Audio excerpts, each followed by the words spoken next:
Who can stop Iga Swiatek? Apparently no one, because at the moment she is on absolute fire. Won her fourth straight title in Stuttgart, the Porsche Open Grand Prix. She at the end of the match, I thought was one of my favorite parts. To be fair, she drove down a little ramp in her red Porsche she'd picked out after winning the tournament, and you could just see she was so nervous getting into it. She drove down it, and I just thought this is amazing on the indoor clay courts.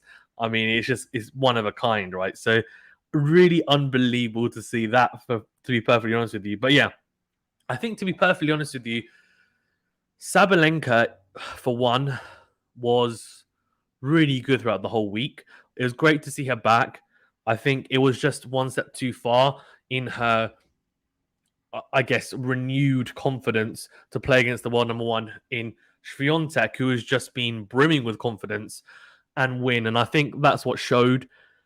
She's not too far off in terms of, I think, getting back to where I think she should be, Sabalenka. She should be a Grand Slam champion by the time she retires. That's my opinion on it. I think she's too good not to be. Yes, she does have a very big game and it can implode at times, and that's why she has these peaks and troughs throughout a year, for example. But I think she's quite intelligent, and she clearly knows that she needs to add to her game and maybe just mold it as much as possible, right? It's like you almost feel like tennis players' careers. It's like when you do clay molding. It's like you get a lump, and it's like, okay, let's sculpt it. Let's sculpt it into the perfect final article. And I feel like she's still sculpting, as is Swiatek, to be perfectly honest with you. But Swiatek is just sculpting at a quicker rate, it seems, right now. She just looks imperious in her form. And after watching it as well, what really impressed me the most is just her composure, because there's been a lot of questions in the past about her playing against big hitting players, people who can serve big, they can hit big from the back of the court.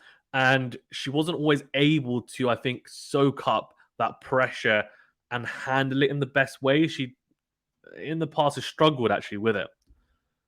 But not this year. Not at all.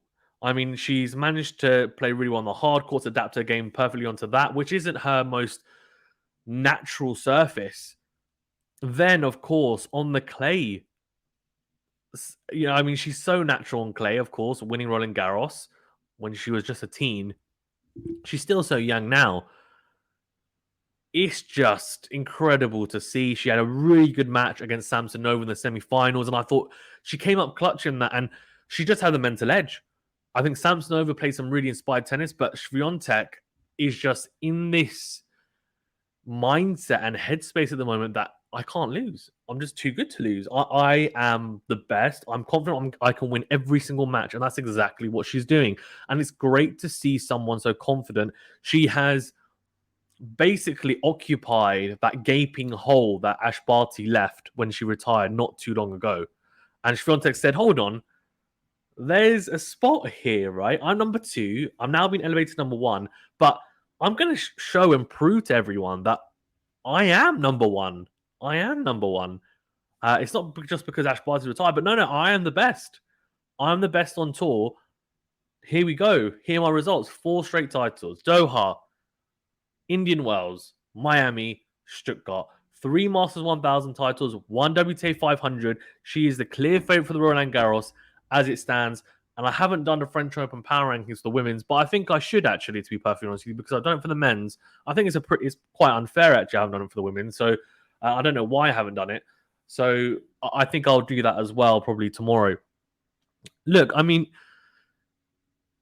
what to say about her game? I mean, she just has so many layers to it. It's fantastic to see. She's got so many different things she can rely upon. With someone like Sabalenka, she relies on power.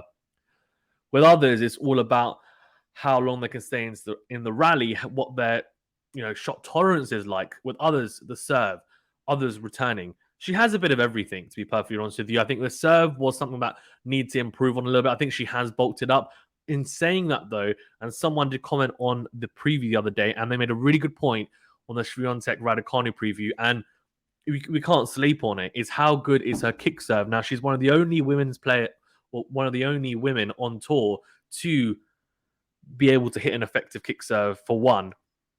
And it's just so good on this surface because we know what clay does. It is so rewarding for players that hit with big topspin, big kick, and that's exactly what Swiatek does with that kick serve. So it definitely rewards players who do hit with a lot of topspin, and she is able to as well. I think, especially on the forehand side, is something that, again, with that very extreme grip, a lot of people were questioning it, and it would falter at times in the last couple of years and would break down against big hitters, especially. She has shored that up. It now looks phenomenal in terms of just the way that she's able to dictate points. She makes a lot of forehands on the clay. She just looks really, really good. And it's great to see, to be perfectly honest with you, because that's all I want. All I want is every single player on tour to play at their best level. And then let's just see who's left. Let's see who's the best. At the moment, it's Swiatek. But Sabalenka showed some great spirit as well. And I'm just going to bring up the score as well, rather than just my big ugly mug. You can see there 6-2, 6-2. Now, it seems like it's very routine. And I think in parts, obviously, it was. But Sabalenka showed in moments. And I think I don't want to stress moments because people say, oh, but, she's like that a lot. She will play well in spurts, in moments. I get that. But I think, obviously, she was having a horrid start to the year. 10 plus double faults on average per game. Per match, sorry, even. It's not good, right? Not good. Unforced errors left, right, center, just completely off kilter. And we were thinking, when we're going to see her back? And I think as some people thought in the Sunshine Double at some point she'd come back because she just wasn't able to do it. Now it's great to see her on the clay. Now you might be surprised as well. I wasn't too surprised. And the reason I say that is because, yes, of course, you would expect to do better on the faster courts, but this clay, because it's indoors, is slightly quicker. Now, it's still, of course, a generally slow surface. It's a clay court, but it is on the faster side of clay. And I think for her, it might have been a good time to play on a surface like this because it is generally slower, right, than the surfaces she has been playing on. And she just has more time.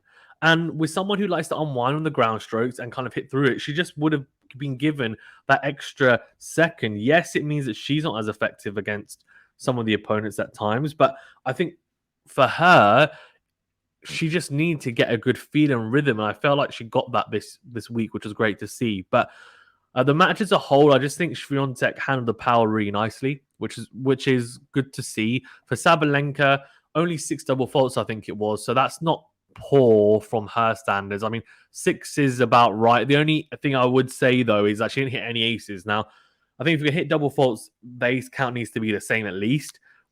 Swiatek's a very good returner, though, as a caveat. So, I think you have to take that into account. So, the surface as well being clay, it didn't serve as quickly as I was expecting Sabalenka. But first serve percentage, pretty low. I think she needs to get that back up. I think if it was higher, she would have been more competitive. And you can see that first serve points won at 62%. Not great. 40% on second serve isn't poor, but it's not great either.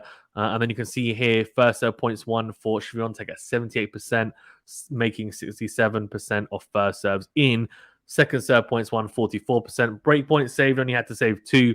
Saved them with ease. Sabalenka had to save 8. So it just shows, like you would, if you put them side by side, you'd say Sabalenka is the bigger and better server when she's on form, right? But Swiatek outserved her. And that's what's quite impressive. And I think there's a couple of reasons why the stats look like this. I think for one, she just hits her spots a lot better at the moment with Swiatek. The kick serve, of course, is a big plus. Sabalenka, I think, is not quite hitting her spots at the moment. It's not quite at the level that I think it should be her serve as well. I don't think she's holding back, but I think she is weary about the double faults, I'd imagine. So let's see. Let's see how she goes in the next couple of tournaments. Does the serve continually improve and get to a level where we think, okay, this is her at her peak level? Hopefully it is. I think also the big thing is the 1+ play. And I think Swiatek is so good at the moment, dictating with the forehand on the 1+ play. For Sabalenka, something she needs to be doing. But I think at times she does try to. But I think Swiatek is just so good defensively. And this is the difference. I just think, yes, she's not as powerful as Sabalenka. She's probably not as aggressively sound, maybe you might say. But the difference is she is better in the neutral and defensive rallies by a country mile. As the rallies get longer, she's able to just keep up with Sabalenka and push her back and induce errors from her. Sabalenka with some phenomenal shots, by the way, in some of those longer rallies, but the percentage of points she won in the longer rallies was pretty low. And I think we also saw something great from Sabalenka, which was the use of the drop shot at times. That's something that I haven't watched like so many of her matches, but I have watched some, and I don't remember her using it that often. So to see her using it, especially on a clay court, is very intelligent. It was actually a point where she was hammering away with the forehand, played it, and it was just a great change-up. She won the point. She didn't even need to play an extra shot after it. So, look, she just needs to keep on adding to her game. She can serve volley as well. She'll be a massive danger. I know she's a very good doubles player. It doesn't always translate, though, to volleying well in singles. I had a discussion with Amy about that on one of our videos, and I think she made a really good point and said it's different, right? And I get that completely. So what I would say is that for Sabalenka, there's definitely room for improvement, but she's not just a ball basher. I think she's an intelligent player. She just needs to piece it together, and she will. And I think we're starting to see that, and it's really great to see because Sabalenka is a very exciting player to watch. And I want to see her at her best, but we have to give kudos to Swiatek. I mean, what a win. Genuinely, I just don't know how you can stop her at the moment. This form she's in.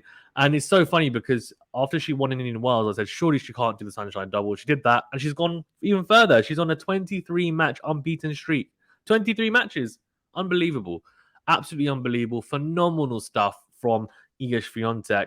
And I think the best thing about her, as I said, is just how dynamic she is. She can defend. She can attack if she needs to. She'll be clinical on the points, and especially on the clay, she's clinical. Short ball, she puts it away. We saw against Raducanu, even just a return that's past the service box, but it's just a tad short that she can come onto. Front foot straight away, finish the point. But she can also weather the storm. She's able to serve effectively into corners. 1+ play, really good at the moment. And the returning just seems like it's natural. It seems like it's completely natural, Swiatek. And she's able to hit with great depth and just variety as well in her game. She can hit the lob if she needs to, defensively, to give herself time. She can hit the drop shot. She can hit the slice. It's just, she seems to have a bit of everything. And she's so young. It's phenomenal to see someone improve as well as much as she has in the past year or so. Yes, she has always had a talent, and I think she's shown that by winning a Grand Slam. But she's definitely been adding to her game, and it just makes it even more dangerous. So hopefully we see more of that. Fantastic win for Iga Swiatek.